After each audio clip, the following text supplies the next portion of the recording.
The acres and acres of sugarcane plantations is a lasting monument to the legacy of the indentured Indians.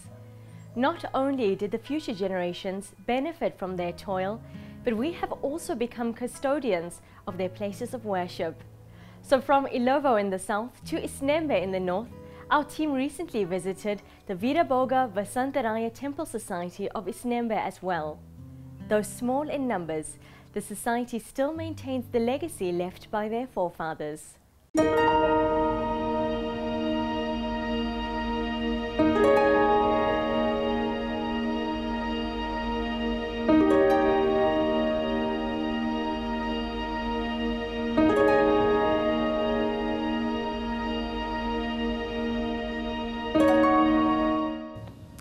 ISVVT is a short form of Isnembe Sri Veerabhoga Vasantaraya Temple.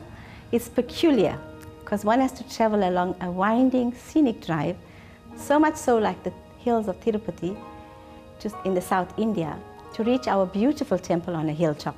From a small tin temple to a block temple, and then it became a face brick temple, and then it was an ordinary abia roof with the ordinary tin. There's lots of changes. We had an old chariot, now we've got a new chariot.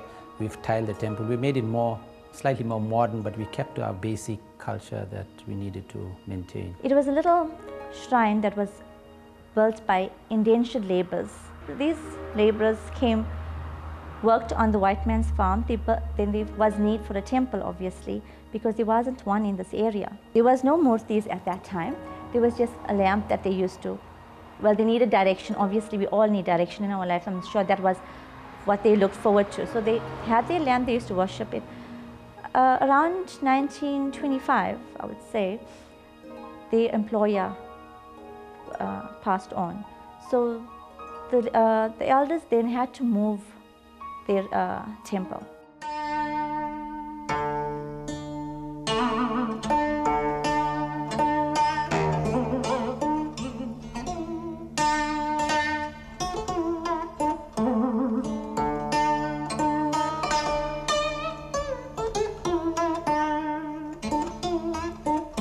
The previous temple had photographs where I know I was a young boy when you should carry the photograph and go around the temple. It was just ordinary frames. Now we've got brass murtis and we've got granite murtis, which just showed our improvement and progress. Mr. Naik, who's late now, he had lots of visions and we all put our ideas together, and we get opinions from others, some gurus that come in and they advise you which way to go. And that's how we carried on.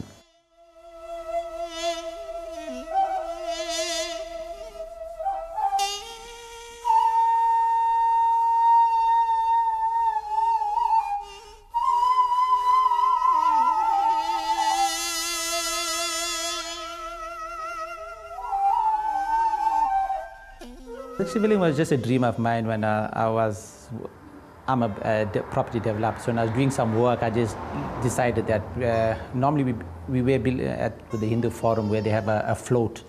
So we decided, what better to build a big lingam, and that's when I got involved and I started just designing it, and I got a friend of mine and we together built the lingam. And it's now just a pride of joy to see it going to all the temples. We even use it for the Hindu Diwali celebration where we just take our float, and it just gives me a lot of joy. We observe all the general Hindu prayer. We have the Vinayaka prayer, the Ganesha Chaturthi prayer. We observe the Ganesha prayer. We observe the Mahalakshmi prayer. We observe Mahashivaratri. We also have a Hanuman that we observe Hanuman Jayanti. But our main prayer, our main focus is on our annual chariot prayer. Our prayer commences with the flag hoisting on the second Sunday of Prachasi.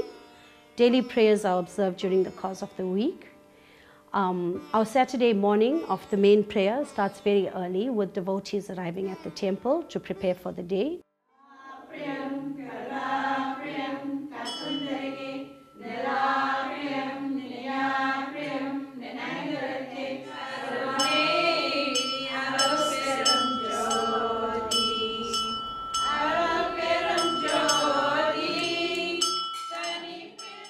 From my Father's time, obviously, we were told about when they had the festival here and they had like 1,000 people. Now the committee has gone extremely small.